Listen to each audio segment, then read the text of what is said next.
సురేష్ గారు, మీరు ఎలాగో మణి గారితో ఇంటర్వ్యూ చేశారు కాబట్టి ఆయన కీ పాయింట్స్ ఏంటి, ఆయన ఎక్స్ప్లెయిన్ చేసిన దాంట్లో, చెప్పిన దాంట్లో కీ పాయింట్స్ ఏమైనా చెప్పగలుగుతారు ఈ సందర్భంగా?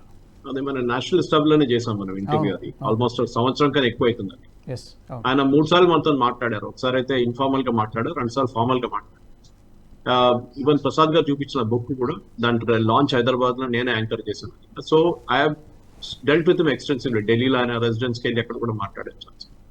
3 పాయింట్స్ ఉన్నాయి, వెరీ క్రూషియల్ పాయింట్స్. ఒకటి, ఈ బోట్ పాకిస్తాన్ వాటర్స్ నుంచి బయలుదేరినప్పుడు the Indian coast guard tracked it. Indian intelligence కి వచ్చిన ఇన్ఫర్మేషన్ ప్రకారం ఇండియన్ కోస్ట్ గార్డ్ చెప్పారు ఇట్లాంటి ఒక బోట్ పాకిస్తాన్ నుంచి బయటకు వస్తుంది.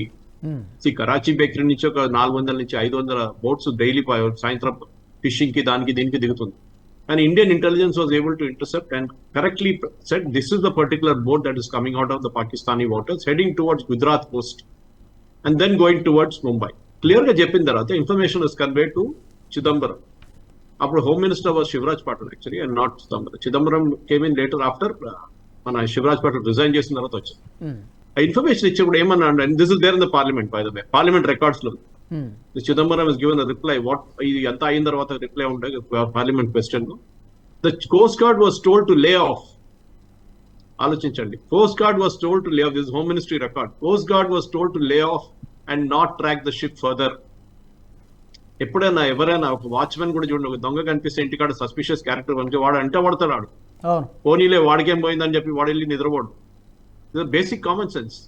దాని తర్వాత second point, when they got down in Koliwada, if you Koliwada అని బాంబేలో ఫిషింగ్ హార్బర్ ఏరియా ఉంటుంది, మీరు ఒక అవుట్ సైడర్ అక్కడ కనిపిస్తే ఎవరికైనా డౌట్ వస్తుంది. ఎందుకంటే దట్ విలేజ్ 10 మంది పెద్ద పెద్ద కిట్ బ్యాగ్ తీసుకొని నడుచుకుంటూ వస్తున్నారు.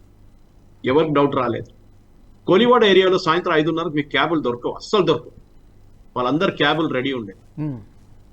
Fourth point, NSG commandos ready చేసినప్పుడు వాళ్ళు మానేసారు. అంటే హర్యానా అక్కడి నుంచి వస్తారు, ఢిల్లీ అవుటర్ ఢిల్లీ నుంచి వస్తున్నారు, గంట సేపు పడుతుంది పాలెం టెక్నికల్ ఏరియా. వాళ్ళు 12:30 చేరుకున్నారు Palem technical area, and they were inside special aircraft. They were not allowed to take off till 2:30 in the morning.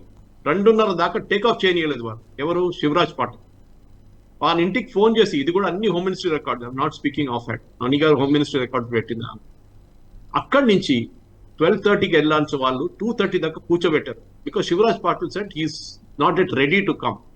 ఆయనకి ఇంకా ఎన్నో ఎయిర్క్రాఫ్ట్ ఉన్నాయండి, బిఎస్ఎఫ్ ఎయిర్క్రాఫ్ట్ ఉంది, ఐఏఎఫ్ ఎయిర్క్రాఫ్ట్ కూడా ఫ్లోన్ ఇన్ ఎనీథింగ్. ఎందుకు ఆపెట్టారు వీళ్ళు? ఇది చాలా ఇంపార్టెంట్.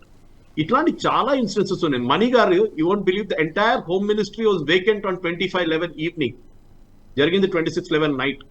25th December 11 కి there was nobody in the Ministry of Home Affairs except RVS Mani. వీళ్ళందరూ పాకిస్తాన్ లో ఉన్నారు ఆ రోజు.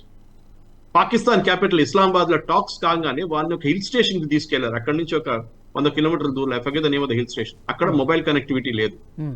See the planning of Pakistan. 26/11 జరిగిన ఆ టైంలో there was nobody in the control room of the Home Ministry, not even a under secretary except RVS Mani. And RVS మనీని ఏం చేశారు వీళ్ళు? లక్నోకి పంపించారు. ఏదో ఒక ఇన్సిగ్నిఫికెంట్ కేసు. ఆయన ఏమైంది, ఆయన లక్తో ఏమైంది, ఆ కేసు వాయిదా పడ్డది, ఆయన వచ్చేసారు రిటర్న్ ఇమీడియట్ గా. వీళ్ళు యాంటిసిపేట్ చేయలేదు. They thought they will be nobody in the home ministry that to take decisions. అదే జరిగింది.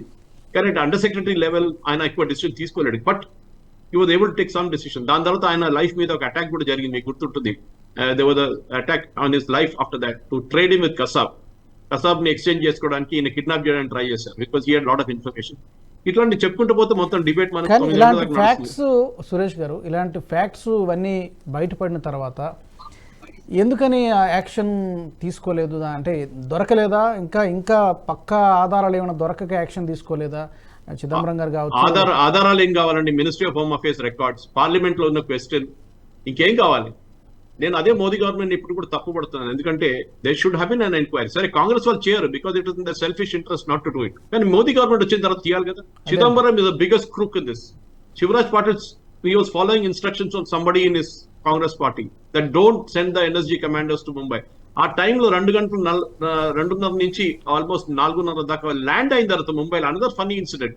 ఈయన వచ్చి ఎయిర్క్రాఫ్ట్ లో కూర్చున్నాడు కమాండోస్ తోని. 2 గంటల సేపు మీరు ఫ్లైట్ లో కూర్చున్నప్పుడు ఏమైతుందంటే మీ నీస్ మొత్తం పట్టేస్తుంది. It become very stiff and it was winter. Remember that. ఢిల్లీలో చాలా అండ్ ఓపెన్ ఎయిర్క్రాఫ్ట్ డోర్స్. చాలా దాంతో ల్యాండ్ అయిన తర్వాత ముంబైలో this fellow is insisting on guard of honour. Shivraj Patil is insisting on guard of honour. అక్కడేమో war going on in Taj, ఈడేమో guard of honour కావాలంటున్నా. See he wanted to deliberately delay. అక్కడి నుంచి బస్సులు పెట్టారు వాళ్ళకి, ఏది మనం చూసాం ఆర్డినరీ బస్సెస్ వాళ్ళు తీసుకెళ్ళడానికి. దిస్ ఇస్ అ 26/11 అనేది ఈ పాకిస్తాన్ కాంగ్రెస్ కలిసి చేసిన కుట్ర, దాంట్లో ఏం డౌట్ లేదు. And it is as per the official records of the ministry of home affairs. ఇంకేవాళ్ళు మోదీ గారి government, yes I'm still disappointed. ఎందుకు చేయట్లేదు? Maybe that's one reasons for it. ఇంకా ఈ ఇంటెలిజెన్స్ ఏదైనా బయటపడుతుందో ఏదైనా ఉండొచ్చు హియరింగ్ లో. So maybe that is the reason why they are not doing. Maybe that's sad. ఈ వీడియో మీకు నచ్చినట్టయితే లైక్ చేయండి, 10 మందికి షేర్ చేయండి. అలాగే కామెంట్ల రూపంలో మీ అభిప్రాయాలను మాతో పంచుకోండి. Nationalist hub group of channels ను సబ్స్క్రైబ్ చేసుకుని తెలుగునాట జాతీయవాద జర్నలిజాన్ని ప్రోత్సహించండి. ఈ వీడియో కింద ఉన్న బెల్ ఐకాన్ పై క్లిక్ చేయడం మర్చిపోవద్దు.